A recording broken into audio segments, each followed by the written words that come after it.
तीनों डायग्राम में आप जरा गौर से देखना, ये रहा, अगर आप ध्यान से देखोगे तो आपने वाई यू बनाए हैं हमेशा, ये पहला वाई तो ये दूसरा वाई, पहला वाई दूसरे वाई को ढक रहा है। अगर आप सामने से देखोगे तो ये पहला वाई तो ये दूसरा वाई, पहला वाई दूसरे वाई को ढक रहा है।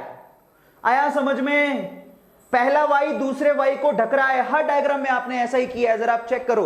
अगर मैं इसको यहां से देखूं, एक आंख लगा देता हूं, आंख बनाना आता नहीं मेरे को, पर मैं यहां से देखूं तो ये वाई पीछे वाले वाई को ढक रहा है, और अगर मैं यहां से आंख लगा के देखूं तो ये वाई इस वाई को ढक रहा है, और अगर मैं इसको यहां से देखूं सामने से तो ये वाला वाई पीछे वाले वाई को ढक रहा है। वो तो मैंने दिखाया है आपको, लेकिन वो एक दूसरे को ढक रहे हैं, ये ऐसे हैं, ये फर्स्ट वाई तो ये second Y. Are you getting my point?